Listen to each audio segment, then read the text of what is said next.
வணக்கம் மக்களே. நம்ம சேனல்ல தொடர்ந்து ரிவ்யூஸ் தாங்க பார்த்துக்கிட்டு இருக்கோம். அந்த வகையில இப்ப நம்ம எதை பத்தின ரிவ்யூ பார்க்க போறோம் அப்படின்னா, நம்ம கார்த்திக் கதையில ஏப்ரல் 9 என்ன நடக்க போகுது அப்படிங்கறத பத்தி தாங்க இந்த வீடியோல பார்க்க போறோம். ஸோ மறக்காம இந்த வீடியோக்கு லைக் பண்ணிக்கோங்க, நம்ம சேனலை சப்ஸ்கிரைப் பண்ணிட்டு பக்கத்துல உள்ள பெல் ஐகானையும் கிளிக் பண்ணி ஆல்னு செட் பண்ணிக்கோங்க. அப்பதாங்க அடுத்தடுத்து வீடியோஸ் போடும் பொழுது உங்களுக்கு நோட்டிபிகேஷன் வரும், பார்க்கலாம். சரி வாங்க வீடியோல என்ன நடந்துச்சு அப்படிங்கறத பத்தி நம்ம இன்னைக்கு பார்ப்போம். நம்ம ரேவதி இருக்காங்கல்ல, அவங்க அந்த குட்டி பாப்பா தீபாவை நினைச்சு ரொம்ப கவலையா உட்கார்ந்துருக்காங்க. அப்பதான் நம்ம சந்திரா வராங்க. சந்திரா வந்துட்டு நேரா ரேவதி கிட்ட, என்ன ரேவதி ஒரே கவலையா உட்கார்ந்துருக்க, நீ இப்படி இருக்கிறத பார்த்துட்டு எனக்கு மனசு எவ்வளவு சங்கடமா தெரியுமா இருக்கு. இங்க பாரு, இந்நேரம் உனக்கு ஒரு நல்ல லைஃபை ஏற்படுத்தி கொடுத்து நீ நல்லா இருக்கணும் அப்படின்னு நினைக்க வேண்டிய இடத்துல அக்கா இருக்கா. ஆனா அவ உன்னை பத்தி கொஞ்சம் கூட யோசிக்கவே மாட்டேங்கிறா. நீ என்ன பண்ண போறியோ தெரியல ரேவதி. பாவம் அந்த ஆஹ் நாடகக்காரன் டிரைவர் ராஜா கூட தான் நீ கடைசி வரைக்கும் வாழணும்னு இருந்திருக்கு. நீ ஏதோ ஒரு குட்டி பாப்பாவா வளர்த்தனே கேள்விப்பட்டேன். இப்ப அந்த குட்டி பாப்பாவை நீ வளர்ப்பியா வளர்க்க மாட்டியா? எனக்கு தெரிஞ்சு அந்த டிரைவர் ராஜா அந்த குட்டி பாப்பாவை வளர்க்கறதுக்கு உனக்கு அனுமதி கொடுக்க மாட்டான் அப்படின்னு தான் தோணுது. நீ என்ன பண்ண போற? இதை கேட்டதும் ரேவதி கேக்குறாங்க, இங்க பாருங்க சித்தி, யார யாரு வளர்க்கறதுக்கு அனுமதி கொடுக்கணும்? இங்க பாருங்க, தீபாவை வளர்க்க வேண்டியது என் கடமை. நான் போயிட்டு தீபாவை கூட்டிட்டு வருவேன். அதுக்கு சந்திரா சொல்றாங்க, நீ கூட்டிட்டு வருவேன்னு சொல்ற, ஆனா அந்த டிரைவர் ராஜா சம்மதிக்கணும்ல. அதோட அக்கா ஒத்துப்பாளா? கண்டிப்பா அந்த டிரைவர் ராஜா அக்கா கிட்ட கண்டதையும் சொல்லி கண்டிப்பா ஒத்துக்க வைக்க மாட்டா. கண்டிப்பா டிரைவர் ராஜா சொன்னதான் அக்கா கேப்பா. தீபாவை இனிமே நீ ஆசிரமத்திலேயே வச்சு வளர்க்குற மாதிரிதான் இருக்க போகுது. இனிமே நீ என்ன பண்ண போறியோ தெரியல ரேவதி. அப்ப ரேவதி சொல்றாங்க, இங்க பாருங்க, நான் தீபாவை வளர்க்க வேண்டியது என்னோட கடமை, அது என்னோட உரிமையும் கூட. நான் போய் தீபாவை கூட்டிட்டு வரேன் அப்படின்னு சொல்ல சந்திரா சொல்றாங்க, இங்க பாரு ரேவதி, தப்பா நினைச்சுக்காத. நீ எல்லா விஷயத்தையும் அக்கா கிட்ட சொல்லிதான் முடிவெடுக்கிற. நீ வேணும்னா இந்த விஷயத்த அக்காக்காரி கிட்ட சொல்லி பாரு. அக்காக்காரி செம டென்ஷன் ஆகுவா. நீ தான் நினைச்சுக்கிட்டு இருக்க அக்கா உனக்கு சப்போர்ட் பண்ணிக்கிட்டு இருக்கா அப்படின்னு. ஆனா அவ உனக்கெல்லாம் சப்போர்ட் பண்ணல. நீ போய் கேட்டு பாரு என்ன நடக்குதுன்னு பாரேன். அதே நேரத்துல சாமுண்டீஸ்வரி ஹால்ல உட்கார்ந்துருக்காங்க. அப்பதான் நம்ம ரேவதி போயிட்டு நேரா சாமுண்டீஸ்வரி கிட்ட, அம்மா. சாமுண்டீஸ்வரி கேக்குறாங்க, சொல்லு ரேவதி. ரேவதி சொல்றாங்க, அம்மா, இது மாதிரி கல்யாணத்துல ஒரு பொண்ணை பாத்தீங்களா, குட்டி பாப்பா தீபா, அந்த பொண்ணை நான் கூட்டிட்டு வந்துட்டு வளர்க்குறேன்னு சொன்னேன்னு, அந்த குழந்தைய போயிட்டு தத்தெடுத்துட்டு வரணும். அப்ப சாமுண்டீஸ்வரி கேக்குறாங்க, ரேவதி, அதுக்கு என்ன இப்ப அவசரம்? ஒரு மாசம் போகட்டும், அதுக்கப்புறம் போய் கூட்டிட்டு வரலாம். அப்ப ரேவதி அதிர்ச்சியாகி, அம்மா என்னம்மா இப்படி சொல்றீங்க? நான் வந்துட்டு ரேவதிய நான் வந்துட்டு தீபாவை கல்யாணம் முடிஞ்ச உடனேயே வீட்டுக்கு கூட்டிட்டு வரேன் அப்படின்னு வாக்கு கொடுத்துருக்கேன். இப்ப திடீர்னு ஏமாத்துற மாதிரி இருக்கும்ல. நான் போயிட்டு கூட்டிட்டு வரேம்மா, பாவமா தீபா. அப்ப சாமுண்டீஸ்வரி சொல்றாங்க, ரேவதி என்ன சின்ன பிள்ளைத்தனமா பேசுற? இங்க பாரு, உனக்கும் டிரைவர் ராஜாவுக்கும் இப்பதான் கல்யாணம் ஆகிருக்கு. நீ இப்ப கண்டிப்பா போக கூடாது. கொஞ்ச நாள் கழிச்சு தீபாவை போய் கூட்டிட்டு வரலாம். நான் என்ன கூட்டிட்டு வரக்கூடாதுன்னு நான் சொன்னேன்? கூட்டிட்டு வரலாம்னு தானே சொன்னேன். அப்புறம் ஏன் நீ பிடிவாதம் பண்ற? போ ரேவதி, பெரியவங்களோட பேச்சு கேளு. அப்ப சந்திரா நேர ரேவதிய பார்த்து சிரிக்கிறாங்க. அப்ப ரேவதி சொல்றாங்க, அம்மா, ஏமா தீபாவை கூட்டிட்டு வரக்கூடாது அப்படின்னு அந்த டிரைவர் ராஜா சொன்னானா? சாமுண்டீஸ்வரி கேக்குறாங்க, ஏய், என்ன மாப்பிள்ளைய போயிட்டு அவன் இவன்னு பேசுறா? அவரு உன்னோட புருஷன், கொஞ்சமாவது மரியாதை கொடுக்க கத்துக்கோ. ரேவதி சொல்றாங்க, அம்மா, சீட்டிங் பேர் வலிக்கெல்லாம் நான் மரியாதை கொடுக்க முடியாது. நீங்க சொன்னீங்க அப்படிங்கறதுனாலதான் தாலி கட்டுறதுக்கு அனுமதி கொடுத்தேன். இதுக்கு மேலேயும் அவனுக்கு எனக்கு எந்தவித சம்மந்தமும் இல்ல. அம்மா, நீங்க அந்த டிரைவர் ராஜாவை நம்புனா நம்பிக்கோங்க. ஆனா நான் என்னைக்குமே நம்ப மாட்டேன். அவன் ஒரு நம்பிக்கை துரோகி. என் வாழ்க்கையில அவன் முகத்திலே முடிக்க கூடாதுன்னு நினைக்கிறேன். தீபா பாவமா, அவளை நான் கூட்டிட்டு வரவேன்னு சொல்லி வாக்கு கொடுத்துருக்கேன். எனக்காக அவ காத்துக்கிட்டு இருப்பான். நான் போய் கூட்டிட்டு வரேன். அப்ப இது எல்லாத்தையுமே கார்த்திக் கேட்டுக்கிட்டு இருக்காரு. சாமுண்டேஸ்வரி ரேவதிய பார்த்து, இங்க பாரு ரேவதி, நான் சொன்னதுதான். ஒரு 2 மாசம் கழிச்சு அந்த பாப்பாவை கூட்டிட்டு வரலாம், நீ போ. இத கேட்டதும் ரேவதி அதிர்ச்சியாகி, அம்மா என்னவா இப்படி பேசுறீங்க? அப்ப ராஜராஜா டக்குன்னு, ரேவதி, அம்மா என்ன பேசினாலும் நல்லதுக்காக தான் இருக்கும், ஏன் நீ இப்படி பேசுறப்போ அப்படின்னு சொன்னதோட ரேவதி ரொம்ப கவலையா அந்த இடத்துல இருந்து போறாங்க. அப்பதான் சந்திரா இங்க இருந்து ரேவதி கிட்ட போயிட்டு, ரேவதி, நான் ஆரம்பத்திலேயே சொன்னேன்னு, அக்காவோட போக்கே கொஞ்சம் கூட சரியில்லை, அந்த டிரைவர் ராஜா என்ன சொன்னாலும் கேக்குறான்னு நான் சொன்னேன்ல, இப்ப அதே மாதிரி ஆகிருச்சா, அவன் ஏதோ சொல்லி இப்போதைக்கு அந்த குட்டி பாப்பாவை கூட்டிட்டு வர வேணாம், அப்புறம் நீங்க 2 பேரும் குழந்தை பெத்துக்கிறது தள்ளி போயிரும் அப்படிங்கறதுக்காக தான் அவன் இப்படிப்பட்ட ஒரு பிளான பண்ணிருக்கான். அவன் நல்லவனே இல்ல ரேவதி, நீதான் முழுசா நம்பிட்ட. பாவ ரேவதி, உன்னை பத்தி நினைச்சு பார்த்தா இந்த குட்டி பாப்பாவை வளர்க்கணும் அப்படின்னு ரொம்ப ஆசைப்பட்ட, கடைசியில ஒண்ணுமே இல்லாம போயிட்டுல. ரேவதி சொல்றாங்க, இல்ல சித்தி, நான் போயிட்டு பாப்பாவை கூட்டிட்டு வரேன். சந்திரா சொல்றாங்க, நீ கூட்டிட்டு வந்தாலும் கண்டிப்பா அக்கா ஒத்துக்க மாட்டா. ரேவதி சொல்றாங்க, எப்படி ஒத்துக்கலன்னு நானும் பாக்குறேன், இல்லைன்னா நான் இந்த வீட்டை விட்டு போவேன் அப்படின்ட்டு ரேவதி கோவமா ஆசிரமத்துக்கு போறாங்க. இன்னொரு பக்கம் நம்ம கார்த்தி இருக்காருல்ல, அவரு நேரா சாமுண்டீஸ்வரி கிட்ட, மேடம், ஏன் மேடம் ரேவதி கிட்ட இப்படி கடுசா பேசுறீங்க? சாமுண்டீஸ்வரி கேக்குறாங்க, இங்க பாரு, அவளுக்கு என்ன நல்லது என்னது கெட்டது அப்படிங்கறத பத்தி நான் இப்பவே அவகிட்ட புரிய வச்சாதான் சரிப்பட்டு வரும். இங்க பாரு டிரைவர் ராஜா, நான் என்ன பண்ணாலும் அது நல்லதுக்கு தான். இப்பதானே உங்க 2 பேருக்கும் கல்யாணம் ஆகிருக்கே, இப்படி பொசுக்குன்னு சின்ன பிள்ளைய உங்க லைஃப்குள்ள கொண்டுட்டு வந்தா அதுவே ஒரு மிஸ் அண்டர்ஸ்டாண்டிங் ஆயிரும். அத பத்தி தான் அவகிட்ட சொன்னேன், ஆனா அவ கொஞ்சம் கூட காதுல வாங்க மாட்டேங்கிறா. அப்ப கார்த்தி சொல்றாரு, மேடம், இந்த கல்யாணமே அவங்களுக்கு பிடிக்காம நடந்திருக்கு, இந்த கல்யாணத்துல அவங்களுக்கு கொஞ்சம் கூட விருப்பமே இல்ல. அப்படி இருக்கையில என்னால எப்படி வந்துட்டு அவங்கள சமாதானப்படுத்த முடியும்? இப்ப நீங்க குழந்தைய கூட்டிட்டு வர முடியாதுன்னு சொன்னீங்கல்ல, அதுக்கு கூட நான் தான் அப்படின்னு நினைக்க போறாங்க. அதுக்கே என்னால அவங்களை எப்படி சமாதானப்படுத்த போறேன்னே தெரியல. அப்ப சாமுண்டீஸ்வரி சொல்றாங்க, இங்க பாரு டிரைவர் ராஜா, மாப்பிள்ள, நீங்க இத பத்தி கவலைப்பட வேணாம், வீட்டுல என்ன நடந்தாலும் நான் பாத்துக்கிறேன், நீங்க தைரியமா இருங்க. என்ன மீறி ரேவதி எங்க போக போறா அப்படின்னு சொல்லிக்கிட்டு இருக்காங்க.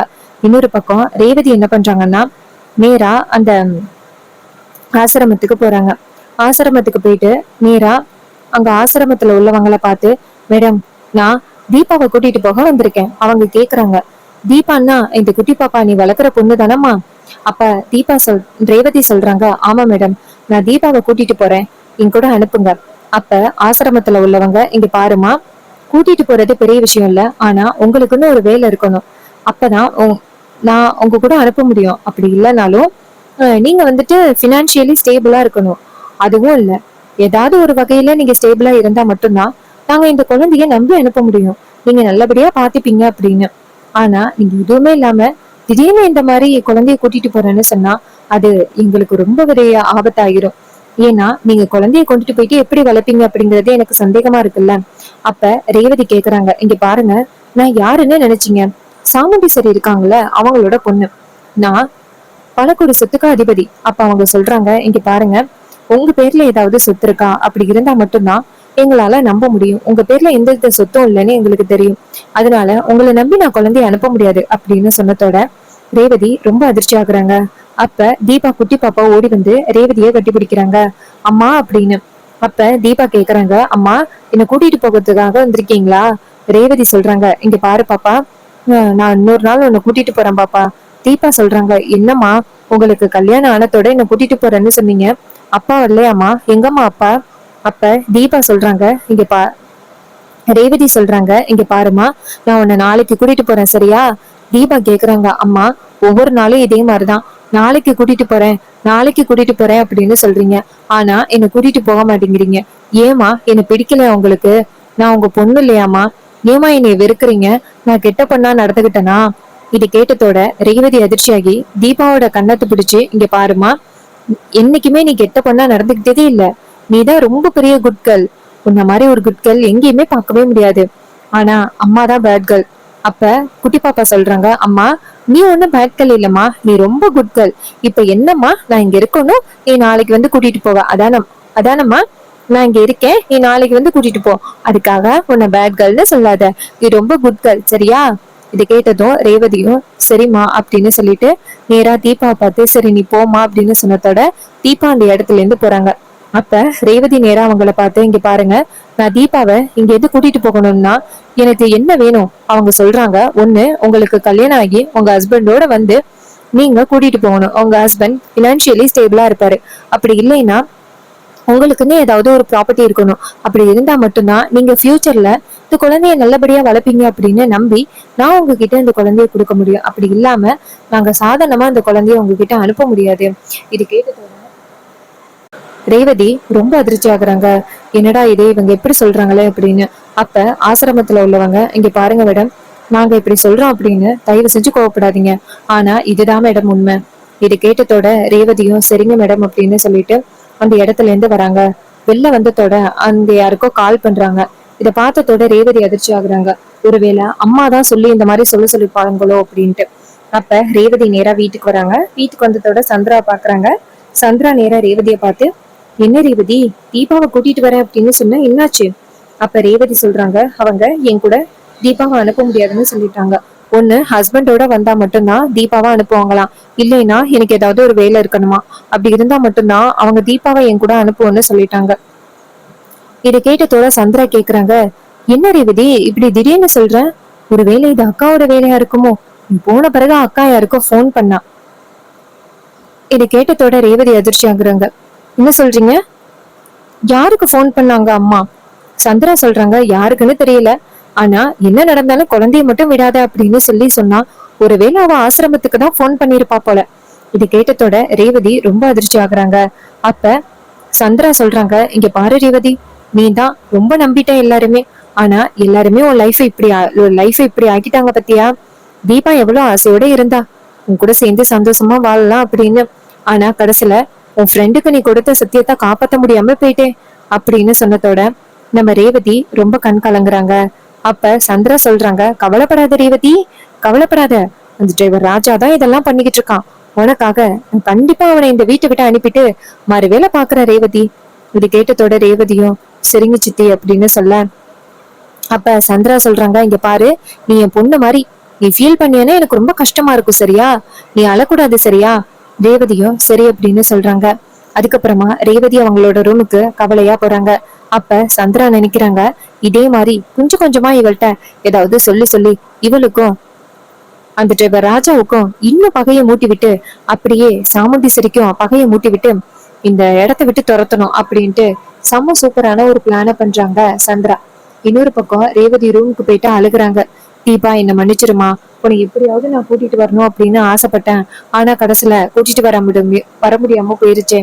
நான் உனக்கு நம்பிக்கை துரோகம் பண்ணிட்டேனே அப்படின்ட்டு ரொம்ப கவலைப்பட்டு அழுகுறாங்க நம்ம ரேவதி. இன்னொரு பக்கம் நம்ம கார்த்தி இருக்காருல்ல, நேரா சாமுண்டீஸ்வரி கிட்ட இந்த விஷயத்த பத்தி சொல்றாரு. இது மாதிரி அந்த தீபா பொண்ணு அழைச்சிட்டு வரதுல எனக்கு எந்த வித பிரச்சனையும் இல்லை அப்படின்னு. ஆனா சாமுண்டீஸ்வரி சொல்றாங்க, இங்க பாரு டிரைவர் ராஜா, உங்க நல்லதுக்காக தான் நான் இதெல்லாம் பண்ணிக்கிட்டு இருக்கேன். ஒரு 2 மாசம் போகட்டும், அதுக்கப்புறம் வந்துட்டு நீ குழந்தைய கூட்டிட்டு வரலாம். இதை கேட்டதும் கார்த்தி சொல்றாரு, இங்க பாருங்க மேடம், அந்த குழந்தைய பார்த்தா ரொம்ப பாவமா இருந்துச்சு. அதுக்கு சாமுண்டீஸ்வரி சொல்றாங்க, இங்க பாருங்க மாப்பிள்ள, இந்த விஷயத்த பத்தி மறுபடியும் என்கிட்ட எதுவும் சொல்லாதீங்க அப்படின்னு சொல்லிட்டு அந்த இடத்துல இருந்து போனதோட கார்த்தி நினைக்கிறாரு, சரி இது சரிப்பட்டு வராது, நம்மளே போயிட்டு கூட்டிட்டு வந்துருவோம் அப்படின்ட்டு நம்ம கார்த்தி என்ன பண்றாருன்னா நேரா அந்த ஆசிரமத்துக்கு போறாரு. அங்க போயிட்டு ஆசிரமத்துல உள்ளவங்களை பார்த்து வணக்கம் சொல்லி, மேடம் நான் வந்துட்டு தீபா இருக்காங்கல்ல, அவங்கள தத்தெடுக்கிறதுக்காக வந்திருக்கேன். அவங்க கேக்குறாங்க, இங்க பாருங்க சார், நீங்க தத்தெடுத்த வந்தது பெரிய விஷயம் இல்ல சார். ஆனா உங்களுக்கு என்ன சரியான ஒரு ஒரு ப்ராப்பர்ட்டி இல்லைன்னா அவங்களோட பினான்சியல் ஸ்டேட்மெண்ட் ஏதாவது வேணும் சார். அப்படியா இருந்தா மட்டும்தான் ஃபியூச்சர்ல நீங்க நல்லபடியா வளர்ப்பீங்க அப்படின்னு தெரிஞ்சு எங்களால வந்துட்டு அந்த குழந்தைய ஒப்படைக்க முடியும். என்ன சார் சொல்றீங்க? இது கேட்டதோட கார்த்தி சொல்றாரு, இங்க பாருங்க, இதான் என்னோட கார்டு. அபிராமி காஸ்மெட்டிக் தெரியும்ல, அதோட எம்டி நானு. இது மாதிரி எங்க அம்மா தான் அபிராமி. இன்னும் கொஞ்ச நேரத்துல அவங்களும் வந்துருவாங்க அப்படின்னு சொல்லிட்டு அபிராமி அந்த இடத்துக்கு வராங்க. அபிராமி வந்ததோட கார்த்தி கிட்ட, என்னப்பா கார்த்தி, அர்ஜென்டா என்ன வர சொன்னீங்க, என்னாச்சுப்பா? அப்ப கார்த்தி சொல்றாரு, அம்மா இந்த குட்டி பாப்பாவை நம்ம தத்தெடுக்கணும். அபிராமி சொல்றாங்க, அதுக்கு என்னப்பா, தத்தெடுக்கலாமே. அந்த குட்டி பாப்பாவை கூப்பிடுறாங்க. தீபா அந்த இடத்துக்கு வராங்க. வந்ததோட தீபா நேரா கார்த்தியை பார்த்துட்டு, நீங்க தானே என் அம்மா கூட இருந்தது, அம்மாவை கல்யாணம் பண்ணது நீங்க தானே? அப்ப கார்த்தி சொல்றாரு, ஆமா பாப்பா, நான் தான் கல்யாணம் பண்ணேன். அப்ப அபிராமி அந்த பாப்பாவை தூக்கி, உன் பேர் என்னமா அப்படின்னு சொன்னதோட அந்த குட்டி பாப்பா என் பேரு தீபா அப்படின்னு சொன்னதோட கார்த்தி ரொம்ப சந்தோஷப்படுறாரு. என்ன பாப்பா சொல்ற, உன் பேரு தீபாவா அப்படின்னு அபிராமியும் சந்தோஷப்படுறாங்க. கார்த்திய பார்த்து கார்த்தி தீபான்னு சொன்னதோட எனக்கு தீபா ஞாபகம் தான்ப்பா வருது. கார்த்தி சொல்றாரு, அம்மா தீபான்னு சொன்னதோட எனக்கும் தீபா ஞாபகம் தாம்மா வந்துச்சு. சரி, இந்த குட்டி பாப்பாவை நான் வீட்டுக்கு கூட்டிட்டு போறேன். அபிராமி கேக்குறாங்க, என்னப்பா சொல்ற? வீட்டுக்கு கூட்டிட்டு போறியா? கார்த்தி சொல்றாரு, ஆமாம்மா. ரேவதிக்கு இந்த பொண்ணு ரொம்ப க்ளோஸ், அதான் கூட்டிட்டு போகலான்னு பார்த்தேன். அப்ப அபிராமி கேக்குறாங்க, ரேவதியை இம்ப்ரெஸ் பண்ண பாக்குறியா? அதுக்கு கார்த்தி சொல்றாரு, அம்மா அப்படியெல்லாம் ஒண்ணும் இல்லம்மா, நீங்க அமைதியா இருங்க அப்படின்னு சொன்னதோட அபிராமியும் சரிப்பா நான் அமைதியா இருக்கேன் அப்படின்னு சொல்றாங்க. அதுக்கப்புறமா நம்ம கார்த்தி வந்துட்டு நேரா அந்த குட்டிப்பாவை தூக்கிட்டு போவ, அபிராமி இதை பார்த்துட்டு எப்படியாவது ரேவதியோட மனசை ஜெயிக்கணும் அப்படிங்கிறதுக்காக தான் கார்த்தி இதை பண்றான் அப்படிங்கிறது எனக்கு நல்லாவே தெரியுது. கடவுளே, இப்படியே எப்படியாவது என் பிள்ளையோட மனசை மாத்தி ரேவதி கூட சந்தோஷமா வாழ வையி அப்படின்னு வேண்டுறாங்க. இன்னொரு பக்கம் கார்த்தி ரேவதி தீபாவை கூட்டிக்கிட்டு வீட்டுக்கு போறாங்க. அங்க போனதோட வாசல்ல வந்துட்டு தீபா குட்டிப்பா பண்ணிட்டு இருக்காங்க. அப்ப அந்த இடத்துல வந்து நம்ம ரேவதி நின்னுகிட்டு இருக்க, தீபா இங்க இருந்து வந்துட்டு அம்மா அப்படின்னு கூப்பிடுறாங்க. அப்ப இத பார்த்ததோட ரேவதி ரொம்ப சந்தோஷப்பட்டு அங்கிருந்து ஓடுறாங்க. பாப்பா, ரேவதிய பார்த்ததோட தீபா ஓடி போய் அம்மா அப்படின்னு சொல்லி கட்டி பிடிக்கிறாங்க. அப்ப ரேவதி தீபாவை பார்த்து, தீபா பாப்பா, உன்னை யாருப்பா கூட்டிட்டு வந்தது அப்படின்னு கேட்க, அப்ப தீபா நேரா கார்த்தியை கை காமிச்சு அப்பாதான் கூட்டிட்டு வந்தாருமா அப்படின்னு சொன்னதோட நம்ம ரேவதி அதிர்ச்சியாகி, அப்பாவா? யாருப்பா அப்படின்னு பார்த்தா கார்த்தி வராரு. கார்த்திய பார்த்ததோட ரேவதிக்கு செம ஷாக்கு. அப்ப ரேவதி கேக்குறாங்க, இங்க பாருப்பா, அப்பான்னு சொன்னியே, யாருப்பா உன்னை கூட்டிட்டு வந்தது அப்படின்னு கேட்க, அப்ப குட்டி பாப்பா ஓடி போய் கார்த்திய கை பிடிச்சிட்டு வந்துட்டு, இந்த அப்பாதான் கூட்டிட்டு வந்தாரு. இது கேட்டதோட ரேவதிக்கு செம ஷாக்கு. சாமுண்டீஸ்வரி இதை பார்த்துட்டு நேரா கார்த்திய பார்த்து, மாப்பிள்ள என்ன மாப்பிள்ள இதெல்லாம், நான் உங்ககிட்ட சொன்னேன்ல ஒரு 2 மாசம் கழிச்சு கூட்டிட்டு வரலாம் அப்படின்னு, இதுக்காக மாப்பிள்ள இப்ப போய் கூட்டிட்டு வந்தீங்க அவசர அவசரமா? கார்த்தி சொல்றாரு, மேடம் இங்க பாருங்க, குட்டி பாப்பாவை கூட்டிட்டு வர்றது அப்படின்னு ரேவதி முடிவு பண்ணிட்டாங்க. ஆனா இப்ப குட்டி பாப்பா கூட்டிட்டு வரலைன்னா அந்த குட்டி பாப்பாவுக்கும் மனசு ரொம்ப வருத்தமா இருக்கும்ல. இங்க பாருங்க, இவங்களை கூட்டிட்டு வர்றதுனால எனக்கு எந்தவித ப்ராப்ளமும் இல்ல, அதனால நீங்க கவலைப்படாதீங்க. இது கேட்டதோட சாமுண்டீஸ்வரியும் சரி, நீங்க முடிவெடுத்தா நான் இது எதுவும் சொல்லல அப்படின்னு சொல்றாங்க. ரேவதி நேரா கார்த்திய பார்த்து, இங்க பாரு, உன்னை யாரு கூட்டிட்டு வர சொன்னது? நீ தான் அம்மா கிட்ட சொல்லி அந்த பாப்பா இங்க வரக்கூடாதுன்னு பிளான் பண்ணியல்ல? சாமுண்டீஸ்வரி கேக்குறாங்க. ரேவதி, என்ன பேசுற? இந்த குட்டி பாப்பாவை கூட்டிட்டு வர சொல்லி சொன்னதே இவருதான். நான் தான் அவரை கொஞ்சம் பொறுமையா இருங்கன்னு சொன்னேன். நீ என்ன மேல பழி போடுற?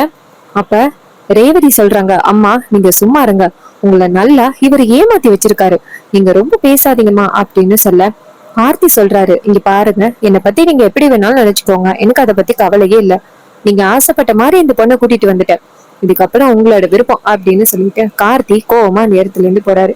சோ இத பாத்துட்டு சந்திரா சொல்றாங்க, பாத்திய ரேவதி எப்படி நாடகம் போடுறத, இந்த பாப்பாவை கூட்டிட்டு வந்துட்டியன்னா நீ மனசு மாறிடுவியா, அதுக்கப்புறம் நீ ஜெயிச்சு உன் கூட வாழணுமா, அவன் இப்படி எல்லாம் பிளான் பண்றான் மத்தியா?